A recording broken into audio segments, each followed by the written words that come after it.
शुक्लाम्बरधरं विष्णुं शशिवर्णं चतुर्भुजं प्रसन्नवदनं ध्यायेत् सर्वविघ्नोपशान्तये।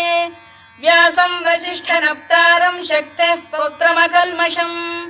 पराशरात्मजं वन्दे शुकतातं तपोनिधिम्। व्यासाय विष्णुरूपाय व्यासरूपाय विष्णवे नमो वै ब्रह्मनिधये वासिष्ठाय नमो नमः। अविकाराय शुद्धाय नित्याय परमात्मने सदैकरूपरूपाय विष्णवे सर्वजिष्णवे यस्य स्मरणमात्रेण जन्म संसारबन्धनात् विमुच्यते। नमस्तस्मै विष्णवे प्रभविष्णवे। ॐ नमो विष्णवे प्रभविष्णवे। श्रीवैशम्पायन उवाच श्रुत्वा धर्मानशेषेण पावनानि च सर्वशः युधिष्ठिरः शान्तनवं पुनरेवाभ्यभाषत। युधिष्ठिर उवाच किमेकं दैवतं लोके किं वाप्येकं परायणम् स्तुवन्तः कङ्कमर्चन्तः प्राप्नुयुर्मानवा शुभम्। को धर्मः सर्वधर्माणां भवतः परमो मतः किं जपन्मुच्यते जन्तुर्जन्म संसारबन्धनात्। श्रीभीष्म उवाच जगत्प्रभुं देवदेवमनन्तं पुरुषोत्तमम् स्तुवन्नाम सहस्रेण पुरुषः सततोत्थितः तमेव चार्चयन् नित्यं भक्त्या पुरुषमव्ययम् ध्यायन् स्तुवन् नमस्यं च यजमानस्तमेव च अनादिनिधनं विष्णुं सर्वलोकमहेश्वरम् लोकाध्यक्षं स्तुवन् नित्यं सर्वदुःखातिगो भवेत्। ब्रह्मण्यं सर्वधर्मज्ञं लोकानां कीर्तिवर्धनम् लोकनाथं महद्भूतं सर्वभूतभवोद्भवम् एष मे सर्वधर्माणां धर्मोऽधिकतमो मतः यद्भक्त्या पुण्डरीकाक्षं स्तवैरच्चेन्नरः सदा। परमं यो महत्तेजः परमं यो महत्तपः परमं यो महद्ब्रह्म परमं यः परायणम् पवित्राणां पवित्रं यो मङ्गलानां च मङ्गलम् दैवतं देवतानां च भूतानां यो व्ययक्पिता यतः सर्वाणि भूतानि भवन्त्यादियुगागमे यस्मिंश्च प्रलयं यान्ति पुनरेव युगक्षये तस्य लोकप्रधानस्य जगन्नाथस्य भूपते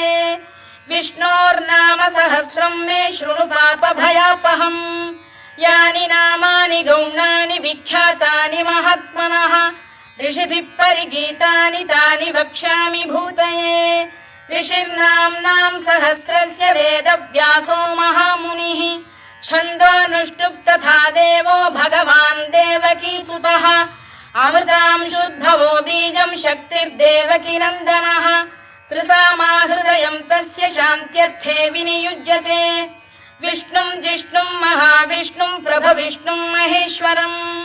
अनेकरूपदैत्यान्तं नमामि पुरुषोत्तमम्। अस्य श्रीविष्णोर्दिव्यसहस्रनामस्तोत्रमहामन्त्रस्य श्रीवेदव्यासो भगवान् ऋषिः अनुष्टुप्छन्दः श्रीमहाविष्णुः परमात्मा श्रीमन्नारायणो देवता अमृतांशुद्भवो भानुरिति बीजम् देवकीनन्दन श्रेष्ठेति शक्तिः उद्भवः क्षोभणो देव इति परमो मन्त्रः शङ्खबृन्नन्दकी चक्रीति कीलकम् शार्ङ्गधन्वा गदाधर इत्यस्त्रम् रथाङ्गपाणिरक्षोभ्य इति नेत्रम् त्रिसामा सामरः सामेति कवचम् आनन्दं परब्रह्मेति योनिः ऋतुः सुदर्शनकाल इति दिग्बन्धः श्रीविश्वरूप इति ध्यानम् श्रीमहाविष्णुप्रीत्यर्थे सहस्रनाम जपे विनियोगः। ध्यानम् क्षीरोदन्वत्प्रदेशे शुचिमणिविलसत्सैकते मौक्तिकानाम् मालाक्लुप्तासनस्थस्फटिकमणिनिभैर्मौक्तिकैर्मण्डिताङ्गः शुभ्रैरभ्रैरदभ्रैरुपरि विरचितैर्मुक्तपीयूषवर्षैः आनन्दीनः पुनीयादरिनलिन गदा शङ्खपाणिर्मुकुन्दः भूः पादौ यस्य नाभिर्वियदसुरनिलश्चन्द्रसूर्यौ च नेत्रे कर्णावाशा शिरोद्यौर्मुखमपि दहनो यस्य वास्तेयमब्धिः अन्तस्थं यस्य विश्वं सुरनरखगो भोगि गन्धर्व दैत्यैः चित्रं रम्यते तं त्रिभुवन वपुषं विष्णुमीशं नमामि। ॐ नमो भगवते वासुदेवाय। शान्ताकारं भुजगशयनं पद्मनाभं सुरेशं विश्वाधारं गगनसदृशं मेघवर्णं शुभाङ्गं लक्ष्मीकान्तं कमलनयनं योगिधृध्यानगम्यं वन्दे विष्णुं भवभयहरं सर्वलोकैकनाथम्। मेघश्यामं पीतकौशेयवासं श्रीवत्साङ्कं कौस्तुभोद्भासिताङ्गम् पुण्योपेतं पुण्डरीकायताक्षं विष्णुं वन्दे सर्वलोकैकनाथम्। नमः समस्तभूतानामादिभूताय भूभृते अनेकरूपरूपाय विष्णवे प्रभविष्णवे सशङ्खचक्रं सकिरीटकुण्डलं सपीतवस्त्रं सरसीरुहेक्षणं सहारवक्षस्थलशोभिकौस्तुभं नमामि विष्णुं शिरसा चतुर्भुजम्। छायायां पारिजातस्य हेमसिंहासनोपरि आसीनमम्बुदश्याममायताक्षमलङ्कृतम् चन्द्राननं चतुर्बाहुं श्रीवत्साङ्कितवक्षसम् रुक्मिणी सत्यभामाभ्यां सहितं कृष्णमाश्रये।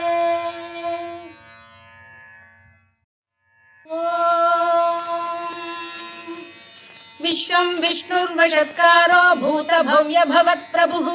भूतभृद्भावो भूतात्मा भूतभावनः भूतात्मा परमात्मा च मुक्तानां परमागतिः अव्ययः पुरुषः साक्षी क्षेत्रज्ञोऽक्षर एव च योगो योगविदां नेता प्रधानपुरुषेश्वरः नारसिंहवपुः श्रीमान् केशवः पुरुषोत्तमः सर्वः शर्वः शिवस्थाणुर्भूतादिर्निधिरव्ययः सम्भवो भावनो भर्ता प्रभवः प्रभुरीश्वरः स्वयंभूः शम्भुरादित्यः पुष्कराक्षो महास्वनः अनादिनिधनो धाता विधाता धातुरुत्तमः अप्रमेयो ऋषिकेशः पद्मनाभोऽमरप्रभुः विश्वकर्मा मनुस्पष्टा स्थविष्ठस्थविरो ध्रुवः अग्राह्यः शाश्वतः कृष्णो लोहिताक्षप्रदर्दनः प्रभूतस्त्रिककुब्धाम पवित्रं मङ्गलं परम् ईशानः प्राणदः प्राणो ज्येष्ठः श्रेष्ठः प्रजापतिः हिरण्यगर्भो भूगर्भो माधवो मधुसूदनः ईश्वरो विक्रमी धन्वी मेधावी विक्रमक्रमः अनुत्तमो दुराधर्षः कृतज्ञः कृतिरात्मवान् सुरेशः शरणं शर्म विश्वरेताः प्रजाभवः अघः संवत्सरो व्यालः प्रत्ययः सर्वदर्शनः अजः सर्वेश्वरः सिद्धः सिद्धिः सर्वादिरच्युतः वृषाकपिरमेयात्मा सर्वयोगविनिसृतः वसुर्वसुमनः सत्यः समात्मा संमितः समः अमोघः पुण्डरीकाक्षो वृषकर्मा वृषाकृतिः रुद्रो बहुशिरा बभ्रुर्विश्वयोनिश्रुतिश्रवाः अमृतः शाश्वतस्थाणुर्वरारोहो महातपाः सर्वगः सर्वविद्भानुर्विश्वक्सेनो जनार्दनः वेदो वेदविदव्यङ्गो वेदाङ्गो वेदवित्कविः लोकाध्यक्षः सुराध्यक्षो धर्माध्यक्षः कृताकृतः चतुरात्मा चतुर्व्यूहश्चतुर्दंष्टश्चतुर्भुजः भ्राजिष्णुर्भोजनं भोक्ता सहिष्णुर्जगदादिजः अनघो विजयो जेता विश्वयोनिः पुनर्वसुः उपेन्द्रो वामनः प्रांशुरमोघः शुचिरूर्जितः अतीन्द्रः सङ्ग्रहः सर्गो धृतात्मा नियमो यमः वेद्यो वैद्यः सदा योगी वीरः माधवो मधुः अतीन्द्रियो महामायो महोत्साहो महाबलः महाबुद्धिर्महावीर्यो महाशक्तिर्महाद्युतिः अनिर्देश्य वपुः श्रीमान् अमे आत्मा महाधृधृत् महेश्वासो महीभर्ता श्रीनिवासः सताङ्गतिः अनिरुद्धः सुरानन्दो गोविन्दो गोविदाम्पतिः मरीचिर्दमनो हंसः सुपर्णो भुजगोत्तमः हिरण्यनाभः सुतपाः पद्मनाभः प्रजापतिः अमृत्युः सर्वदृक्सिंहः सन्धाता सन्धिमान् स्थिरः अजो दुर्मर्षणः शास्ता विश्रुतात्मा सुरारिः गुरुर्गुरुतमो धाम सत्यः सत्यपराक्रमः निमिषो निमिषस्रग्वी वाचस्पतिरुदारधीः अग्रणीर्ग्रामणी श्रीमान् न्यायो नेता समीरणः सहस्रमूर्धा विश्वात्मा सहस्राक्षः सहस्रपात् आवर्तनो निवृत्तात्मा संवृतः सम्प्रमर्दनः अहः संवर्तको वह्निरनिलो धरणीधरः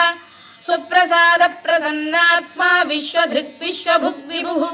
सत्कर्ता सत्कृतः साधुर्जह्नुर्नारायणो नरः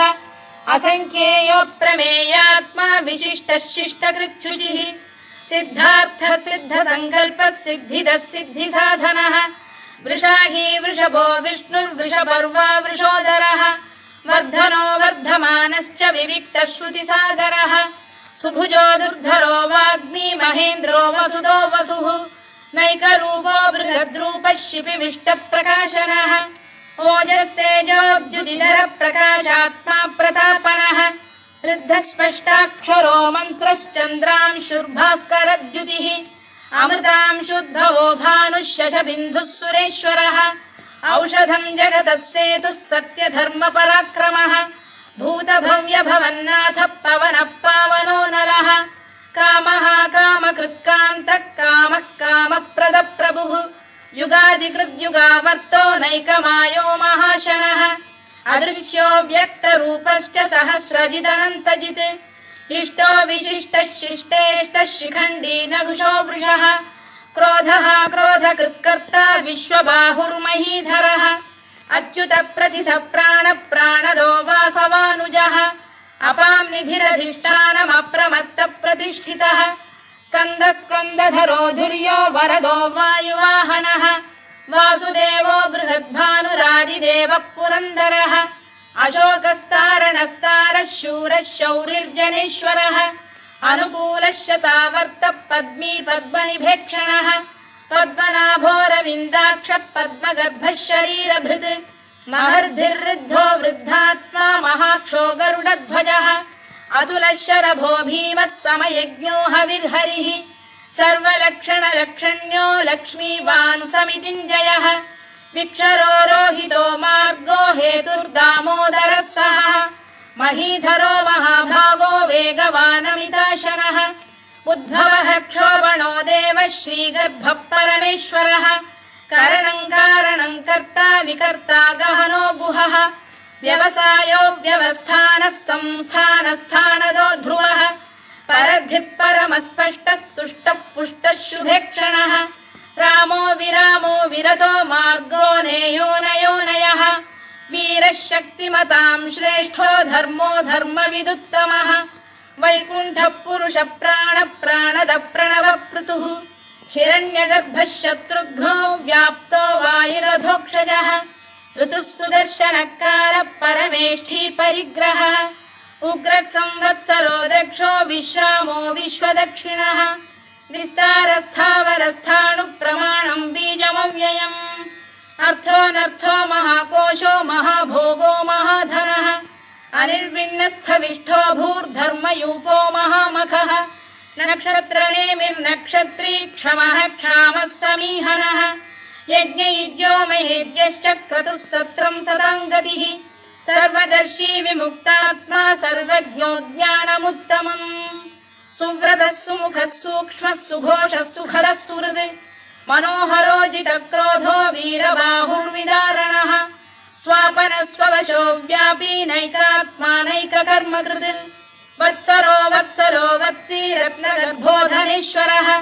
धर्मकृद्धर्मी सदसक्षरमक्षरम्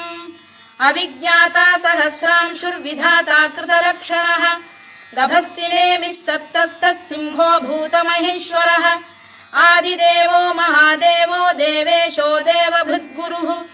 उत्तरो गोपतिर्गोप्ता ज्ञानगम्यः पुरातनः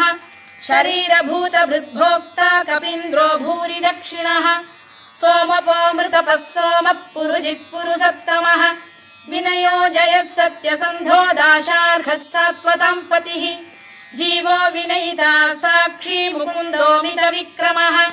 अम्भोनिधिरनन्तात्मा महोदधिशयोऽन्तकः अजो महार्घ स्वाभाव्यो जितामित्रप्रमोदनः आनन्दो नन्दनो नन्दः सत्यधर्मात्रिविक्रमः महर्षि कपिलाचार्यः कृतज्ञो मेदिनीपतिः त्रिपदस्त्रिदशाध्यक्षो महाशृङ्गकृतान्तकृत् महावराहो गोविन्दः सुषेणः कनकाङ्गनी गुह्यो गभीरो गहनो गुप्तश्चक्रगदाधरः मेधास्वाङ्गो जितकृष्णो दृढः सङ्कर्षणोच्युतः वरुणो वारुणो वृक्षः पुष्कराक्षो महामनाः भगवान् भगहानन्दी वनमाली हलायुधः आदित्यो ज्योतिरादित्यः सहिष्णुर्गतिसत्तमः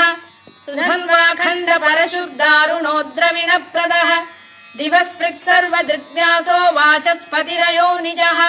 त्रिसामासामगः साम निर्वाणम् भेषजम् भिषज सन्न्यासकृच्छमशान्तो निष्ठा शान्तिः परायणम् शुभाङ्गः शान्तिदः स्रष्टा कुमुदः कुवलेशयः गोहितो गोपतिर्गोप्ता वृषभाक्षो वृषप्रियः अनिवर्ती निवृत्तात्मा संक्षेप्ताक्षेमकृत् शिवः श्रीवत्सवक्षः श्रीवासः श्रीपतिः श्रीमताम्बरः श्रीधः श्रीशः श्रीनिवासः श्रीनिधिः श्रीविभावनः श्रीधर श्रीकर श्रेयः श्रीमान् लोकत्रयाश्रयः स्वक्षः स्वङ्गः शतानन्दो नन्दिर्ज्योतिर्गणेश्वरः विजितात्मा विधेयात्मा सत्कीर्तिश्चिन्न संशयः उदीर्णः सर्वतश्चक्षुरनीशः शाश्वतः स्थिरः भूषयो भूषणो भूतिर्विशोकः शोकनाशनः अर्चिष्मानर्चितः कुम्भो विशुद्धात्मा विशोधनः अनिरुद्धो प्रतिरथः प्रद्युम्नो मितविक्रमः कालनेमिनिः वीरः शौरिः शूरजनेश्वरः त्रिलोकात्मा त्रिलोकेशः केशवः केशिः हरिः कामदेवः कामपालः कामी कान्तकृतागमः अनिर्देश्य वपुर्विष्णुर्वीरोऽनन्तो धनञ्जयः ब्रह्मण्यो ब्रह्मकृद्ब्रह्मा ब्रह्म ब्रह्मविवर्धनः ब्रह्मविब्राह्मणो ब्रह्मी ब्रह्मज्ञो ब्राह्मणप्रियः महाकमो महाकर्मा महातेजा महोरगः महाक्रतुर्महायज्वा महायज्ञो महाहविः स्तव्यस्तव प्रियस्तोत्रम् स्तुतिस्तोतारणप्रियः पूर्णः पूरयिता पुण्यः पुण्यकीर्तिरनामयः मनोजवस्तीर्थकरो वसुरेता वसुप्रदः वसुप्रदो वासुदेवो वसुर्वसुमनाहविः सद्गतिः सत्कृतिः सत्ता सद्भूतिः सत्परायणः शूरसेनो यदुश्रेष्ठः सन्निवासः सुयामुनः भूतावासो वासुदेवः सर्वासु निलयो नलः दर्पः दर्पदो दृप्तो दुर्धरोऽथा पराजितः विश्वमूर्तिर्महामूर्तिर्दीप्तमूर्तिरमूर्तिमान् अनेकमूर्तिरव्यक्तः शतमूर्तिः शताननः एकोनैकः स वक्र किं यत्तत्पदमनुत्तमम् लोकबन्धुर्लोकनाथो माधवो भक्तवत्सलः सुवर्णवर्णो हेमाङ्गो वराङ्गश्चन्दनाङ्गदी वीरः विषमः शून्यो घृताशीरचरश्चरः अमानी मानदो मान्यो लोकस्वामी त्रिलोकधृत् सुमेधा मेधजो धन्यः सत्यमेधाधराधरः तेजो वृषोद्युतिधरः सर्वशत्रभृताम्बरः प्रग्रहो निग्रहो व्यग्रो नैकशृङ्गो गदाग्रजः चतुर्मूर्तिश्चतुर्बाहुश्चतुर्व्यूहश्चतुर्गतिः चतुरात्मा चतुर्भावश्चतुर्वेदविदेकपात् समावर्तो निवृत्तात्मा दुर्जयो दुरतिक्रमः दुर्लभो दुर्गमो दुर्गो दुरावासो दुरारिः शुभाङ्गो लोकसारङ्गः सुतन्तुस्तन्तु वर्धनः इन्द्रकर्मा महाकर्मा कृतकर्मा कृतागमः उद्भवः सुन्दरः सुन्दो रत्ननाभः सुलोचनः अर्को वाजसनः शृङ्गी जयन्तः सर्वविजयी सुवर्णबिन्दुरक्षोभ्यः सर्ववागीश्वरेश्वरः महाह्रदो महागर्तो महाभूतो महानिधिः कुमुदः कुन्दरः कुन्दः पर्जन्यः पावनो निलः अमृताशोऽमृतवपुः सर्वज्ञः सर्वतोमुखः सुलभः सुव्रतः सिद्धः शत्रुजिच्छत्रुतापनः न्यग्रोधोदुम्बरोश्चतश्चाणूरान्ध्रैषूदनः सहस्रार्चिः सप्तजिह्वः सप्तैधा सप्तवाहनः अमूर्तिरनघोचिन्त्यो भयकृद्भयनाशनः अणुबृहत्कृशस्थूलो गुणभृन्निर्गुणो महान् अधृतस्वधृतस्वास्य प्राग्वंशो वंशवर्धनः धारभृत्कथितो योगी योगीशः सर्वकामदः आश्रमश्रमणः क्षामः सुपर्णो वायुवाहनः धनुर्धरो धनुर्वेदो दण्डो दमयिता दमः अपराजितः सर्वसहो नियन्ता नियमो यमः सत्त्ववान् सात्विकः सत्यः सत्यधर्मपरायणः अभिप्रायप्रियार्होः प्रियकृत्प्रीतिवर्धनः विहाय सगदिर्ज्योतिः सुरुचिर्कुतभुग्विभुः रविर्विरोचनः सूर्यः सविता रविलोचनः अनन्तो हुतभुग्भोक्ता सुखदो नैकजोऽग्रजः अनिर्विण्णः सदामर्षी लोकाधिष्ठानमद्भुतः सनातनतमः कपिलः कपिरव्ययः स्वस्तिदः स्वस्तिकृत् स्वस्ति स्वस्ति भुक् स्वस्ति दक्षिणः आरौद्रः कुण्डली चक्री विक्रम्यूर्जितशासनः शब्दातिगः शब्दसः शिशिरः शर्वरीकरः अक्रूरपेशलो दक्षो दक्षिणः क्षमिणां वरः विद्वत्तमो वीतभयः पुण्यश्रवणकीर्तनः उत्तारणो दुष्कृतिः पुण्यो दुःस्वप्ननाशनः वीरः रक्षणः सन्तो जीवनपर्यवस्थितः अनन्तरूपोऽनन्तश्रीर्जितमन्युर्भयापहः चतुरश्रो गभीरात्मा विदिशो व्यादिशो दिशः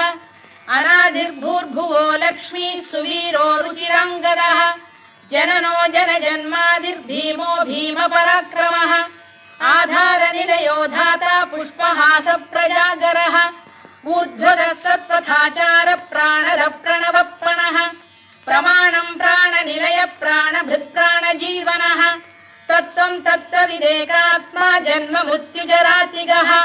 भूर्भुवः स्वस्तरुस्तारः सविता प्रपितामहः यज्ञो यज्ञपतिर्यज्वा यज्ञाङ्गो यज्ञवाहनः यज्ञभृद्यज्ञकृद्यज्ञी यज्ञभुग्यज्ञसाधनः यज्ञान्तकृद्यज्ञगुह्यमन्नमन्नाद एव च आत्मयोनिः स्वयं जातो वैखानः सामगायनः देवकीनन्दनः स्रष्टा क्षितीशः पापनाशनः शङ्खबृन्नन्दकी चक्री शार्ङ्गधन्वा गदाधरः तथाङ्गपाणिरक्षोभ्यः सर्वप्रहरणायुधः सर्वप्रहरणायुधो नम इति वनमाली गरीशाङ्गी शङ्खी चक्री च नन्दकी श्रीमान्नारायणो विष्णुर्वासुदेवोऽभिरक्षतु वनमाली गरीशाङ्गी शङ्खी चक्री च नन्दकी श्रीमान्नारायणो विष्णुर्वासुदेवोऽभिरक्षतु वनमाली गरीशाङ्गी शङ्खी चक्री च नन्दकी श्रीमान्नारायणो विष्णुर्वासुदेवोऽभिरक्षतु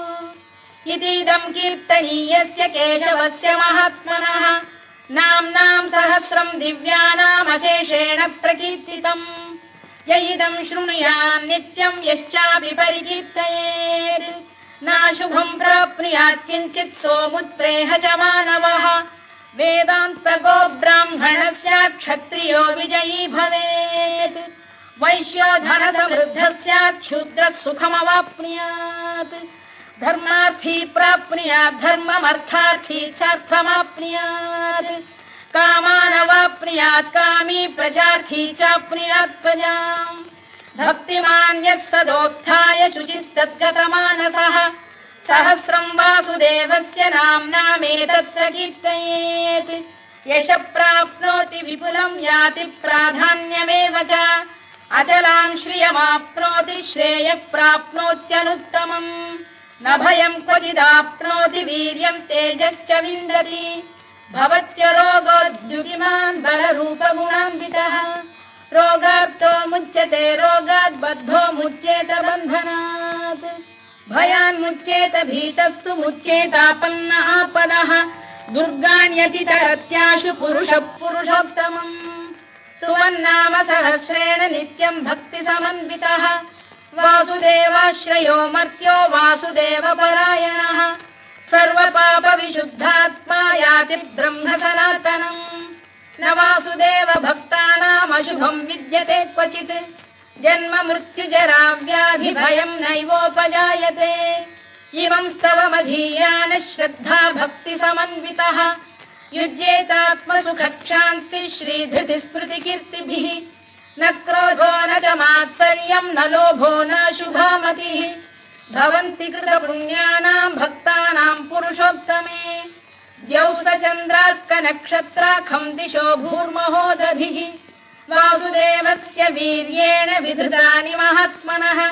ससुरासुरगन्धर्वं स यक्षोरगराक्षसम् जगत्वशे वर्ततेदं कृष्णस्य सचराचरम् इन्द्रियाणि मनो बुद्धिः सत्त्वं तेजो बलं धृतिः वासुदेवात्मकान्याहुः क्षेत्रं क्षेत्रज्ञ एव च सर्वागमानामाचार प्रथमं परिकल्पते आचार प्रभवो धर्मो धर्मस्य प्रभुरच्युतः ऋषयः पितरो देवा महाभूतानि धातवः जङ्गमा जङ्गमं चेदं जगन्नारायणोद्भवम् योगो ज्ञानं तथा साङ्ख्यं विद्या शिल्पादिकर्म च वेदाः शास्त्राणि विज्ञानमेतत् सर्वं जनार्दनात् एको विष्णुर्महद्भूतं पृथग्भूतान्यनेकशः त्रीन् लोकान् व्याप्य भूतात्मा भुङ्क्ते विश्वभुवव्ययः इमं स्तवं भगवतो विष्णोर्व्यासेन कीर्तितम् पठेद्य इच्छेत् पुरुषः श्रेयत् प्राप्तुं सुखानि च विश्वेश्वरमजं देवं जगतः प्रभुमव्ययम् भजन्ति ये पुष्कराक्षं न ते यान्ति पराभवम् न ते यान्ति पराभवम् ओन्नम इति अर्जुनोवाच पद्मपत्र विशालाक्ष पद्मनाभ सुरोत्तमा भक्तानामनुरक्तानां त्राता भव जनार्दन श्रीभगवानुवाच यो मां नाम सहस्रेण स्तोतुमिच्छति पाण्डव सोऽहमेकेन श्लोकेन स्तुत एव न संशयः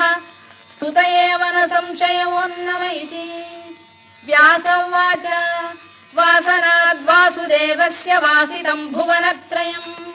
सर्वभूतनिवासोऽसि वासुदेव नमोऽस्तु ते वासुदेव नमोऽस्तु ते ओन्नम इति पार्वत्युवाच केनोपायेन लघुना विष्णोर्नाम सहस्रकम् पठ्यते पण्डितैर्नित्यं श्रोतुमिच्छाम्यहं प्रभो ईश्वर उवाच श्रीराम राम रामेति रमे रामे मनोरमे सहस्रनाम तत्तुल्यं राम नाम वरानने श्रीराम राम रामेति रमे रामे मनोरमे सहस्रनाम तत्तुल्यं राम नाम वरानने श्रीराम राम रामेति रमे रामे मनोरमे सहस्रनाम तत्तुल्यं राम नाम वरानने राम नाम वरानन ओन्नम इति ब्रह्मोवाच नमोऽस्त्वनन्ताय सहस्रमूर्तये सहस्रपादाक्षि शिरोरुबाहवे सहस्रनाम्ने पुरुषाय शाश्वते सहस्रकोटियुगधारिणे नमः सहस्रकोटियुगधारिणे नमः ओन्नम इति सञ्जय उवाच यत्र योगेश्वर कृष्णो यत्र पार्थो धनुर्धरः तत्र श्रीविजयो भूतिर्ध्रुवा नीतिर्मतिर्मम श्रीभगवानुवाच अनन्याश्चिन्तयन्तो मां ये जनाः पर्युपासते तेषां नित्याभियुक्तानां योगक्षेमं वहाम्यहम् परित्राणाय साधूनां विनाशाय च दुष्कृताम् धर्म संस्थापनार्थाय संभवामि युगे युगे आर्ता विषण्णा शिथिलाश्च भीता घोरेषु च व्याधिषु वर्तमानाः संकीर्त्य नारायण शब्दमात्रं विमुक्तदुःखा सुखिनो भवन्तु कायेन वाचा मनसेन्द्रियैर्वा बुद्ध्यात्मना वा प्रकृते स्वभावात् करोमि यद्यत् सकलं परस्मै नारायणायेति समर्पयामि।